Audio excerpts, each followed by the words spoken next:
Baik, Assalamualaikum warahmatullahi wabarakatuh. Sebelumnya perkenalkan, nama saya Danang Handoko Wahyuadi, nomor induk mahasiswa 52007111089 dari program studi Teknik Elektro B.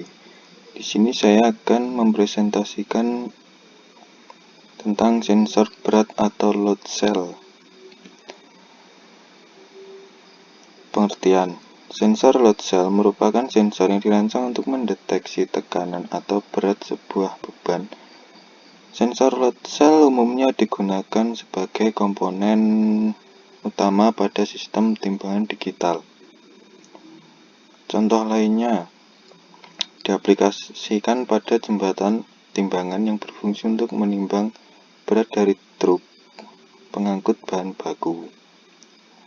Pengukuran yang dilakukan oleh load cell menggunakan prinsip tekanan. Perhatikan pada gambar tersebut. Kabel merah adalah input dari tegangan sensor. Kabel hitam input dari ground sensor. Kabel hijau adalah output dari positif sensor. Kabel putih adalah output dari ground sensor. Sensor load cell memiliki spesifikasi kerja sebagai berikut. Yang pertama, berkapasitas 2 kg. 2. Bekerja pada tegangan rendah, yaitu 5-10 volt DC atau 5-10 volt AC. Yang ketiga, ukuran sensor kecil dan praktis. Yang keempat, input atau output resistansi rendah. Yang kelima, nonlinearitas 0,05%.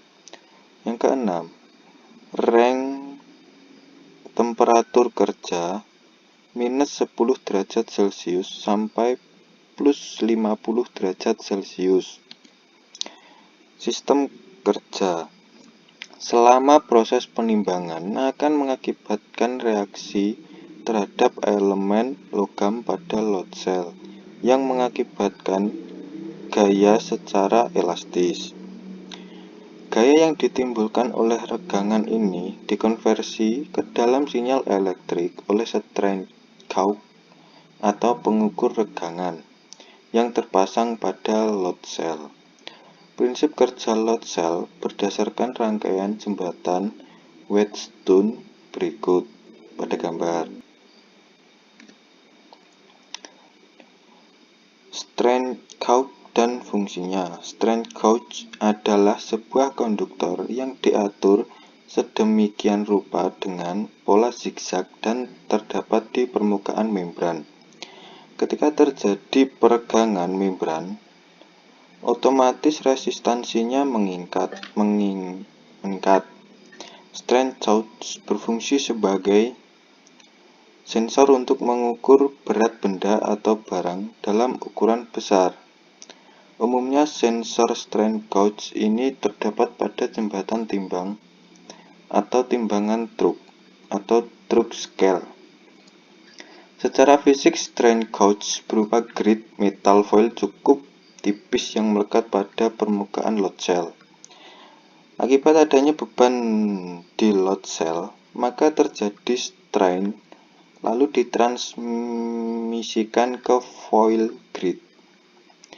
Tahanan dari foil grid ini mengalami perubahan dengan nilai sebanding strain induksi beban. Umumnya strain gauge memiliki sensor tipe metal foil, di mana proses podding kemudian membentuk konfigurasi grid. Prosesnya sendiri sangat sederhana, sehingga bisa dibuat beragam ukuran gauge maupun bentuk grid. Gauge memiliki ukuran terpendek 0,20 mm dan 102 mm untuk ukuran terpanjang. Untuk tahanan standar 350 ohm. Namun ada juga gauge dengan tahanan 500 ohm sampai dengan 10.000 ohm untuk kepentingan khusus.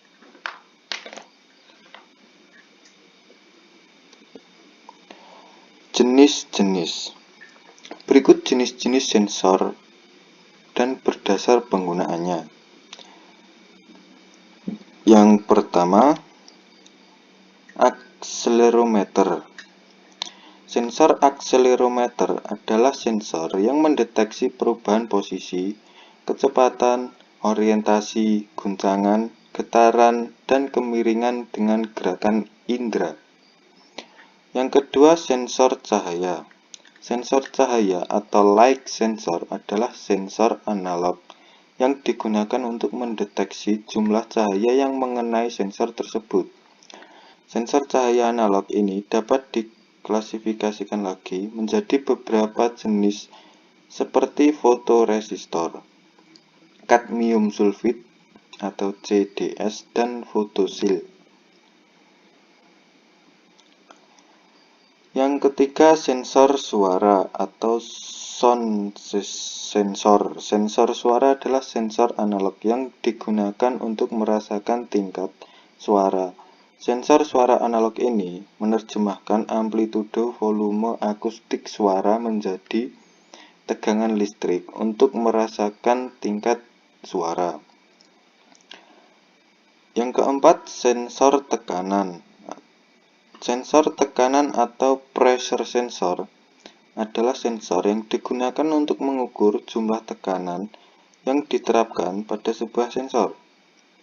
Sensor tekanan akan menghasilkan sinyal keluaran analog yang sebanding dengan jumlah tekanan yang diberikan. Yang kelima, sensor suhu. Sensor suhu atau temperatur sensor adalah sensor tersedia secara luas baik dalam bentuk sensor digital maupun analog. Ada berbagai jenis sensor suhu yang digunakan untuk aplikasi yang berbeda. Salah satu sensor suhu adalah termistor, yaitu resistor peka termal yang digunakan untuk mendeteksi perubahan suhu. Yang keenam, sensor ultrasonik.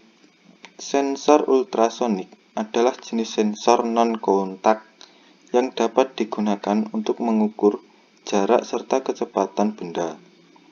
Sensor ultrasonik bekerja berdasarkan sifat-sifat gelombang suara dengan frekuensi lebih besar daripada rentang suara manusia.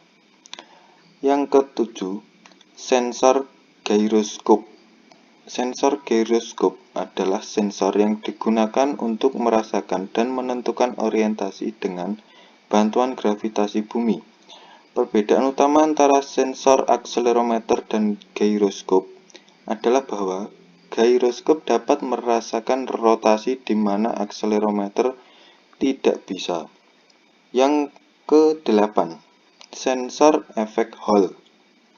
Sensor efek Hall atau Hall effect sensor adalah sensor yang dapat mengubah informasi magnet menjadi sinyal listrik untuk pemrosesan rangkaian elektronik selanjutnya. Sensor efek Hall ini sering digunakan sebagai sensor untuk mendeteksi kedekatan atau proximity, mendeteksi posisi atau positioning, mendeteksi kecepatan atau speed, mendeteksi pergerakan arah atau directional, dan mendeteksi arus listrik atau current sensing. Yang ke-9, sensor kelembatan atau humidity sensor. Sensor kelembapan merupakan sensor yang digunakan untuk mendeteksi tingkat kelembapan suatu lokasi. Pengukuran tingkat kelembapan ini sangat penting untuk pengamatan lingkungan di suatu wilayah, diagnosa medis, ataupun di penyimpanan produk-produk sensitif. Yang terakhir, sel beban atau load cell. Sel beban atau load cell adalah jenis sensor yang digunakan untuk mengukur berat. Input dari load cell ini adalah gaya atau tekanan, sedangkan outputnya adalah nilai tegangan listrik. Ada beberapa jenis load cell, diantaranya adalah beam load cell, single point load cell, dan compression load cell. Baik, terima kasih. Sekian presentasi dari saya. Bila ada salah kata, saya mohon maaf. Wassalamualaikum warahmatullahi wabarakatuh.